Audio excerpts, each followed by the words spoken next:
Hello and welcome to Sunday Politics. We're well into conference season now, and this week it's the turn of the Labour Party. Our political editor Enda McLafferty is in Liverpool to preview what could be a pivotal week for the Prime Minister. With the government facing a challenge to fill big holes in the budget, we'll ask who might be vulnerable to the Chancellor's plans. And with me to offer his insight, a veteran of many a party conference, the commentator and former BBC journalist Mark Davenport.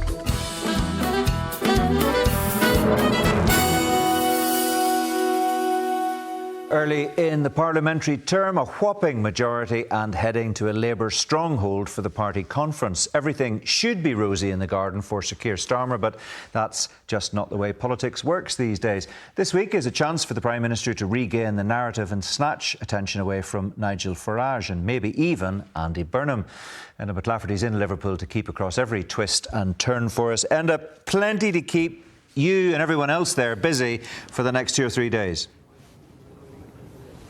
That's right, Mark, and who would have thought when we were here last year for what was essentially a conference of celebration after that landslide victory in the election. Keir Starmer could do no wrong back then, and some 12 months on he feels like a leader now whose control and authority is hanging by a thread within the party. What's gone wrong? Well, we know there have been some big policy U-turns, not least on winter fuel payments and also on welfare, but then we had big issues around his judgment, and we had those big political scandals as well involving the Deputy Prime Minister and also Peter Mandelson, the former US ambassador. So big questions about where the party goes from here, and nobody here is quite sure if Keir Starmer has all the right answers. So that is going to be for him, I think, in delivering the message to such a restless party right now that he believes that he is still the man to lead them into the next election. And of course, you were talking to the Prime Minister at the end of the week in London. Did he look to you up close and personal, like a man under big pressure?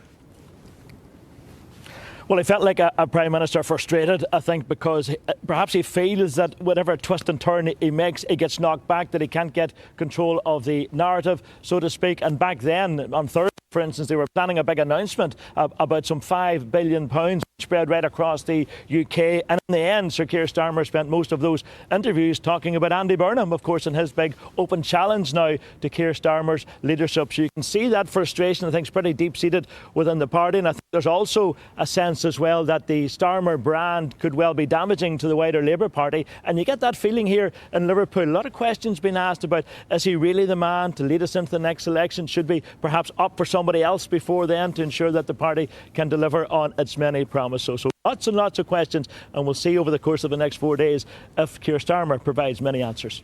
And he's got all sorts of plans, presumably, to try to catch the public eye over the next few days. We know about plans for new towns, house building and so forth. But the controversy, I mean, he clearly thought this was a bit of an ace card to play, but it has not proved popular with many of the other parties, and it's united all of the parties in Northern Ireland against the policy, and that's this notion of ID cards. What's your reading of what's going on there, Enda?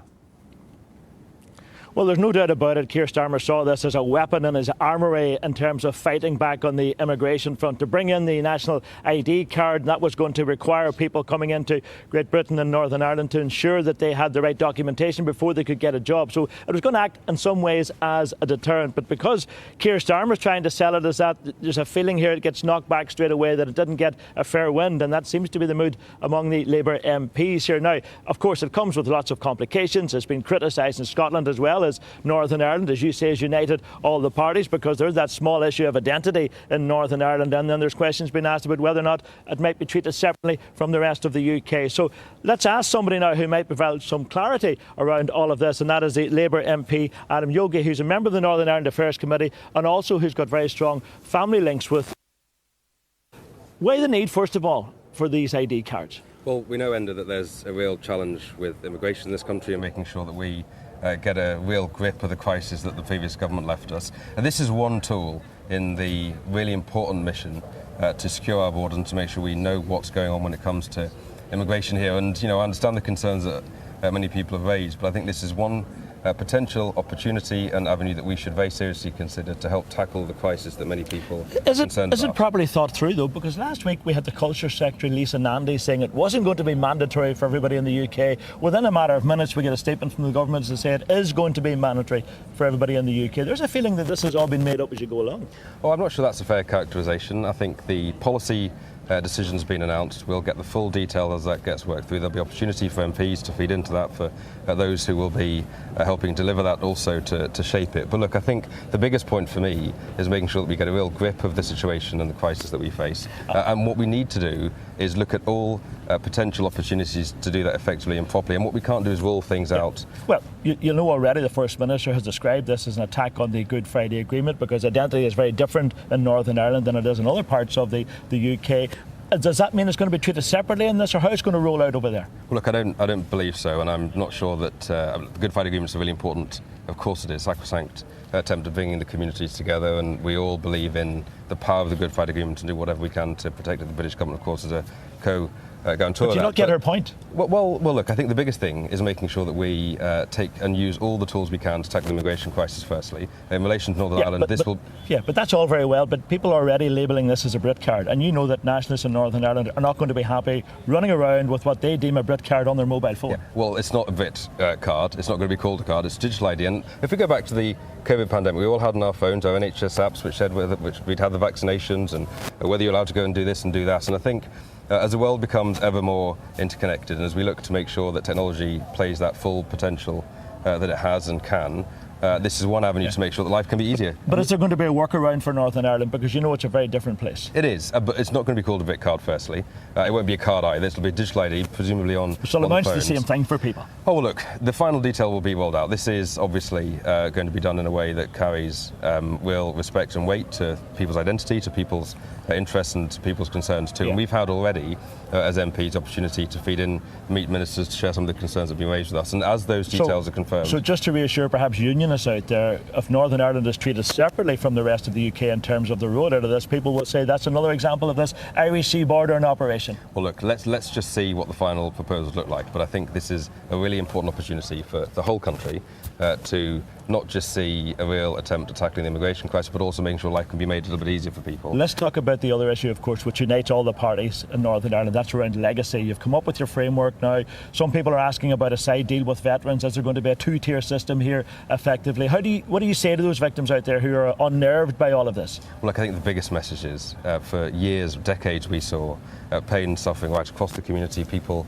today still live with the trauma of what happened in Northern Ireland during the Troubles. And the one thing that united all the political parties in Northern Ireland under the previous government was that the legacy attempt from the Tories didn't work for anybody. So we now have an opportunity to focus on truth, on justice, and also making sure that all those families, many of whom I've had the opportunity to meet, and can you say to those victims that the government's priority is not veterans? Because that is the feeling that some people have in Northern Ireland, that there's too much of a focus on veterans and not enough on victims. Oh, look, I don't accept that characterisation. I think we have to do Why was the need for a side deal then for veterans? Well, look, I think the attempt, quite rightly, for those who did serve, who followed the rules, who did what they did to bring about the peace and to bring people together, to end the war that people were living with day in, day out. And I think what we are trying to do now is have a legacy, or approach to legacy that will allow us to bring people together and finally end the trauma that so many still today live with. And I think this is a really important opportunity to help Northern Ireland move on and to finally get the answers that many people across the community feel and deserve. The bigger picture question, of course, is will Keir Starmer still be Prime Minister when all these processes run their course in Northern Ireland? What's your sense? Because you're here, you're hearing the soundings, are people raising great questions about whether or not they need to replace him before the next election? What's your sense of it? Oh, look, there's certainly no vacancy. We won the election last July. There's for me as an MP in the middle of the country, the focus for me is making sure that my constituents get the focus and attention that they deserve. They don't want me to be talking about people and personalities. They want me to be talking and focusing on delivery and getting things done for them. But isn't your party obsessing about reform? This is a party, after all, it's got 5 MPs. You have over 400 MPs, but so much of your time is taking up talking about Nigel Farage and his party. Well, I haven't used his name, and I'm not going to do this But your party, we hear it all the time. Sure, your party leaders come into this conference talking about reform, not talking about the Labour Party. But it's also also really important to set out the difference and the offer before the British people. The election is some years away now, but we are seeing from all the political parties, when the Tories find the time to wake up in the morning, offers of what they're going to do and how they're going to do it. And I think it is right that we set out the difference between a Labour government focused on delivering for all people all over the country and others who seek to divide and tear us apart. And I think And what about his judgment and his leadership? Because what have we had this year? We've had big U-turns on winter fuel payments, welfare reform. We've had a tax-dodging deputy prime minister. We've had a former ambassador who cozied up to a paedophile, and all of that has been severely damaging for the Labour Party. And all under happening his watch. Is there a point where we reach a thing to say, well, we need to move on here and look to somebody else? Government's hard. Government's never easy. The mess that we inherited was huge. People felt it in communities across Northern Ireland and across GB too. And this government has a big mandate. We earn the trust of the people. And for me, the biggest and most important thing we can do is focus on delivering, getting things done for them. Are you a Burnham or a Starmer man? I'm a Labour man, Enda. Well, it's interesting you couldn't say you're a Starmer man. He is the party leader. I'm a Labour man. We're led by Keir Starmer. He's the Prime Minister. He was elected at the election last July. And my job is to make sure that we get... Will he still be the leader come the next election? I believe so. OK, we'll wait and see if that is the case. Adam Juggy, thank you very much indeed for your time today. So there you have it. Thank you. Mark, the thoughts of the Labour MP who sits on the Northern Ireland Affairs Committee and his big, strong family connections indeed with Northern Ireland. And just one final question before we let you go, and just to go back to the ID cards. Where do you think this goes now, and to what extent will Northern Ireland shape what happens next? Because if all of the parties in Northern Ireland remain steadfastly opposed to the scheme, and if a large number of people here, nationalist, unionist and others, simply say we're not going to operate this system, what happens? Can it go ahead, and what are the what are the implications of all of that for Keir Starmer's leadership, do you think? Well, the short answer, Mark, is it can go ahead given the size of the Labour majority in Parliament. If they want this plan to go ahead and everybody signing up to the same rules, then they simply can make it happen, despite the opposition in Northern Ireland. But as you heard there, I think the government's well aware of the sensitivities in Northern Ireland, the fact there's a very different place when it comes to identities. But I think finding some sort of workaround is going to be difficult, because then we're back into the sphere of Northern Ireland being treated differently than other parts of the UK. Then we're into discussions around that Irish Sea border once again. So you can see this is going to be a bit of a minefield, I think, for the government to try and navigate their way through it. And it's not just Northern Ireland, remember. Scotland also has big issues. The SNP party totally opposed to this as well. So we'll have to wait and see when the moment of truth comes, when this legislation perhaps is printed around this, and how it's actually going to work right across the UK. OK, and thanks very much indeed for that. Sure, we'll be hearing plenty more from you over the course of the week. Let's just reflect on all of that with my guest of the day, Mark Devonport. Mark, just to pick up on that, I mean, Enda's quite right, of course. The Labour government, as things stand, has a significant majority, so it can drive this legislation through. But that doesn't really answer the question as to whether or not it can actually work, because if you've got all of the parties and a lot of people in Scotland, Northern Ireland, parts of England saying, we will not work it, we will not consent to having this ID, what actually, in practical terms, happens then? Well, one thing that we can take out of the interview that we just heard there from Adam Juggy is that the government is not going to officially call this a Brit card. And in some ways it was maybe unfortunate, certainly from the point of view of nationalists here or the Scottish nationalists, that the press labelled it in that way. I think the more important thing, you know, they can no doubt come up with another name for it and sort out potentially the look of it, whether it does have a Union Jack on it or not. But the more important thing will be whether it changes anything in terms of the migration problem. And I think the danger for the government is that they end up a little bit like that Rwanda scheme that the Tories pushed through, just talking about it and having a lot of controversy and a lot of talk, but nothing actually changing, because the argument over any legislation just takes up all the time that's available now between now and the next general election. They do have to find some way to actually make a practical difference to these numbers in terms of illegal immigration as opposed to legal migration. And that might mean some sort of tangible move right now in terms of the hotels, a tangible move in terms of enforcing action against employers who employ illegal workers. There are already £60,000 fines that they can put in place on these firms, and they maybe need to sort of take action in terms of the tools that are available to them now, rather than than continually focusing on something that might not be actually going into practical reality until we're almost in the mouth of the next election. What governments always want to do, of course, is control the narrative, and presumably there will be big announcements. We've seen some of them trailed in the papers today that the government hopes will catch the public mood. House building is one that I've referred to. A lot of speculation about what might happen in the budget, which we'll come on to later in the programme. The difficulty is Keir Starmer's got a major problem with Nigel Farage, who, as Enda says, he's only got a handful of seats as opposed to Labour's 400 and whatever it is. But every time Keir Starmer mentions Nigel Farage's name,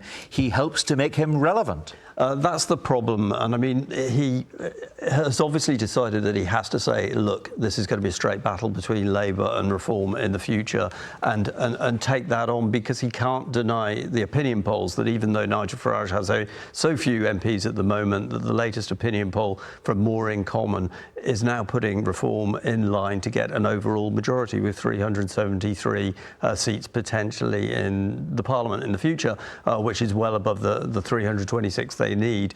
So the question is, what can happen between now and the next election? He's got 4 years, so he's got time. He needs to deliver, particularly on the economy. He needs to deliver on migration in order to ensure that this is just a blip. We do know, of course, that parties led by Nigel Farage have done well in things like European elections in the past, in between general elections, and then they've gone back down. But unless he can actually deliver and change the mood in the country pretty radically, Labour could still be in trouble, which is why Andy Burnham has started now making noises saying maybe you need a new leader, despite the size of the Labour majority at the moment. And we'll see how that works out. But that's fascinating to keep an eye on, certainly over the next week and beyond. Mark, for now, thanks very much indeed. We'll hear more from you, of course, at the end of the programme. Let's look at one suggested financial lever that the Chancellor, Rachel Reeves, might pull as she tries to solve the UK's financial crisis. Is she planning a raid on pensions? I'm joined by the Commissioner for Older People, Siobhan Casey, and Professor Jodie Carson from Ulster University's Strategic Policy Unit. Welcome to both of you. Thanks for joining us today. Siobhan Casey, let's just start with you. How concerned are you at all of this speculation surrounding potential changes to pensions? I think any raid on pensions for older people is very concerning. Older people already feel that they're being asked to carry too much of a burden. Over the last sort of 6 months, I've been out talking to many groups of people and individuals, and I've been hearing the stories that affect them. In Northern Ireland, 9% of our older people are in absolute poverty. That's 30,000 people. So government must remember that pensioners aren't just numbers. They're not on a spreadsheet. They're people who've worked hard all their lives, and the pension is not a luxury. In fact, it's the UK pension is probably one of the least favourable, against other developing countries. So it's not a luxury. It's sort of a bedrock of financial security in later life. So government really should be careful about what it's doing there. Well, I suppose we need to make the point that the term pensioners can include an awful lot of individuals with very different life experiences, and there would be a very broad range of income in pension households. Some of the moves that are being speculated about here, for example, the Chancellor might cut the tax-free pension lump sum, which is currently 25%, might remove it or might reduce it from 25%. And the other issue is to ask pensioners to pay national insurance for the first time. Less well-off pensioners would not be as dramatically affected by either of those changes than better off pensioners. So maybe defenders of the Chancellor might say, well, she can target this to make sure that those who can pay are the ones who are being asked to pay. Yeah, that might be the case, and thankfully not all pensioners are not a homogenous group, and there are differences.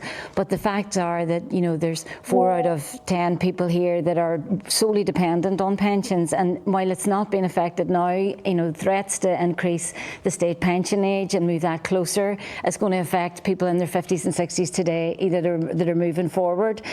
So I think that we've got to look out for people that are carers, who are people who are disabled, people who are living with long-term conditions. We've got to remember that these people need supported. So I, along with my colleagues in the Four Nations, we're looking for different things here. We're not looking for a raid on pensions. We're looking for better support for people to help people stay in work for longer now, but also to give better financial support for people approaching state pension age. And we're also calling for increased support for a wider group of lower income people approaching state pension age. So, but all of these threats are all of these implications, like last year in the winter fuel payment, which thankfully our government here, made a good effort to give people winter fuel payment when it was stopped last year.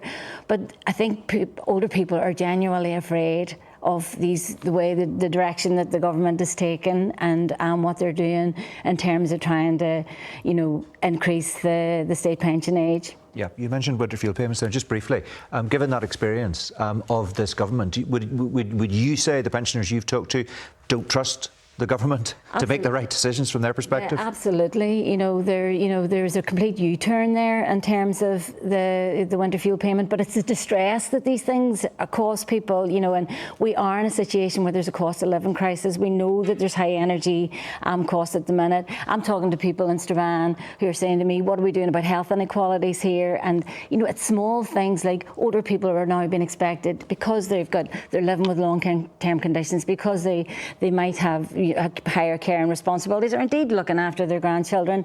They're, things like, that they could have done before, like pay for the maintenance in the house or their DIY, or they're having to pay for that as well on top of everything else. So it's increasingly difficult. OK, let's look at the broader picture with Professor Jodie Carson from Ulster University now. Just in terms of those two issues that I flagged up at the beginning, the 25% tax-free pension lump sum and asking pensioners potentially to pay for national insurance. Mm-hmm. Do you think those are seriously on the Chancellor's possible implementation list, really?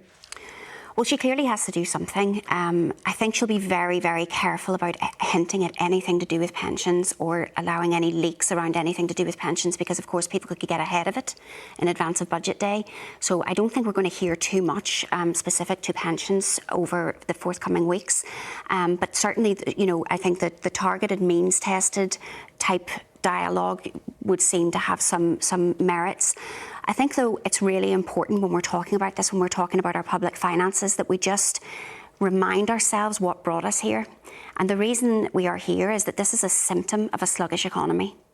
So when you have a thriving economy, you have a bigger public purse, you're able to help the most vulnerable people in society, pensioners, people on disability, people that are absolutely entitled to those forms of financial assistance.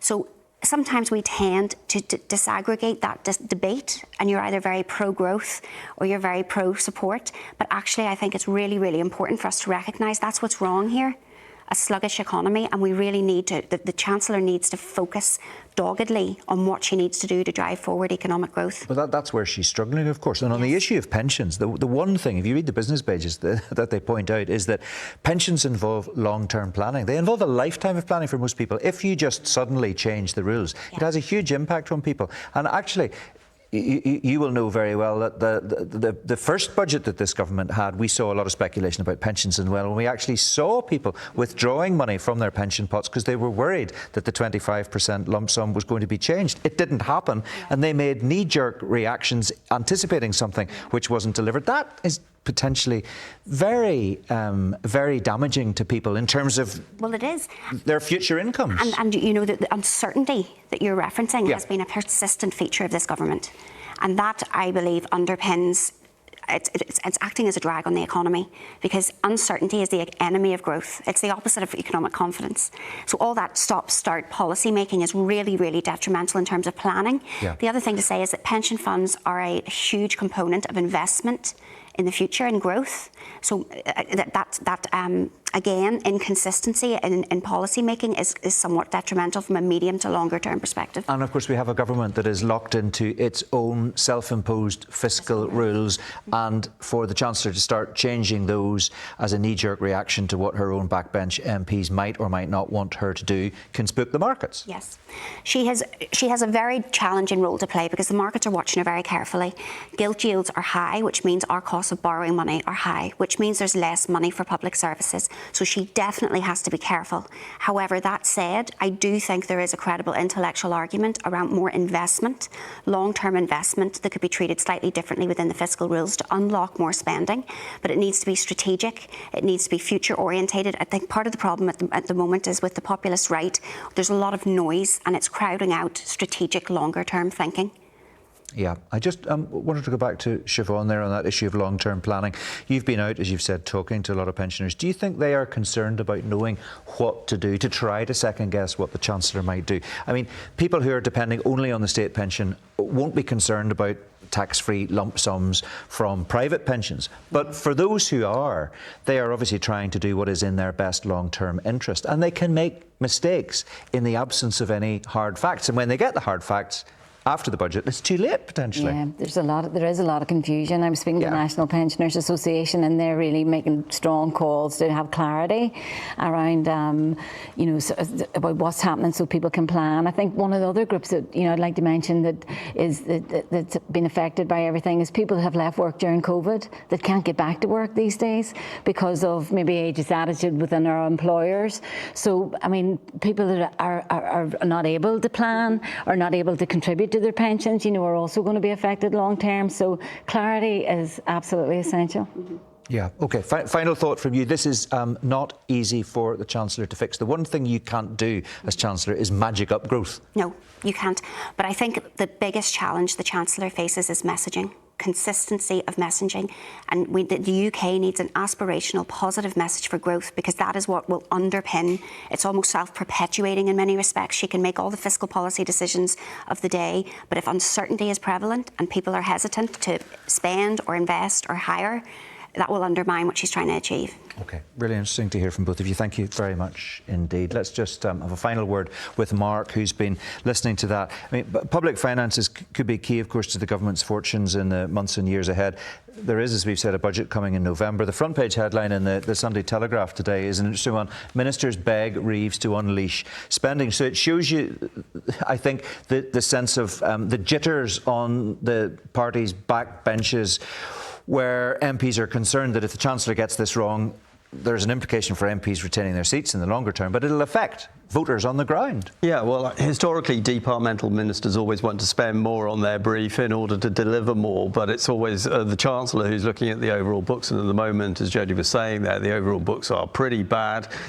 based on an economy that hasn't produced the growth which Labour was promising to usher in when it got its large majority last time. So at the moment, Rachel Reeves faces an enormously difficult problem trying to work out things. For instance, one of the things she's been talking about at this migration pact with young people in the EU is an attempt to inject growth into the economy, because whilst we often hear about migration in negative terms, it's actually an important part in terms of actually stimulating growth.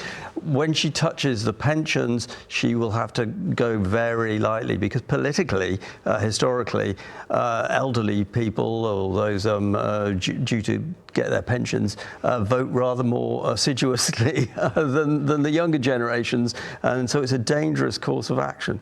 20 seconds, Mark. Who would have thought 14 months after Labour won such a convincing majority at the last election, the front page headline in the Sunday Times would be, "I think we can pull this round"?